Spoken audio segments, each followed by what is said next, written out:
Please be seated.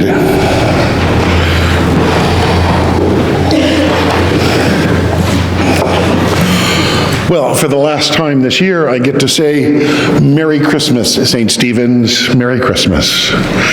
We all know this is the last of the 12 days of Christmas, and this ends our annual Christmas celebration. But I'd like to remind us that we all began our journey to Christmas about a month ago with that very special season that arrives every year. To be clear, I'm not talking about Advent. I'm talking about that special season of Christmas movies on the Hallmark Channel that we all know and love so well. Over the years, Hollywood has produced many Christmas movies. Some of them have become great classics, like It's a Wonderful Life, Miracle on 34th Street. However, my personal all-time favorite movie is the not-so-well-known movie from 1947 called The Bishop's Wife.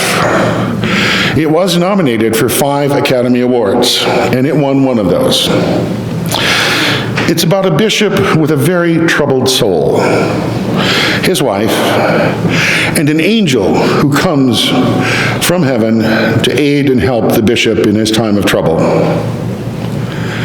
At the end of the movie, the bishop steps into the pulpit and delivers the following sermon on Christmas Eve, which I would now like to share with you.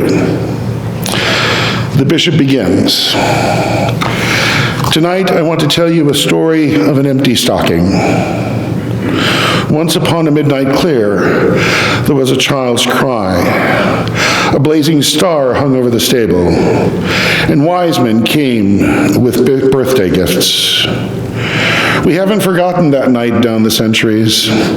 We celebrate it with stars on our Christmas trees, with the sounds of bells, and with gifts. But especially with gifts. You give me a book, I give you a tie. And Martha has always wanted an orange squeezer, and Uncle Henry could do with a new pipe. For we forget nobody, adult or child. All the stockings are filled, all that is, except one. And we have even forgotten to hang it up. The stocking for the child born in the manger. It's his birthday we're celebrating. Don't let us ever forget that. Let's ask ourselves, what would he wish for most? And then let each put in his share. Loving kindness, warm hearts, and a stretched out hand of tolerance.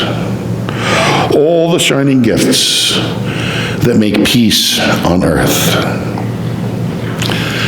Here is where the sermon ends, because the movie itself ends. This sermon is short and to the point. 72 years later, it's still relevant today. These are the spiritual gifts Jesus wants from us. Loving kindness, warm hearts, and a stretched out hand of tolerance. All the shining gifts that make peace on earth. So, at the end of this Christmas season, let us each remember that first Christmas 2,000 years ago, when Joseph and Mary could not find a room in an inn, because I believe, as we just sung in our opening hymn, our processional hymn, Joy to the World, let every soul make room in their heart for Jesus. Each of us is also an innkeeper, just like that innkeeper 2,000 years ago. We can't hang our stockings for Jesus and fill it with spiritual gifts unless there is a room in our inn for Jesus. Do we have that room in our inn, in our heart for Jesus? It's really just that simple, friends. Amen.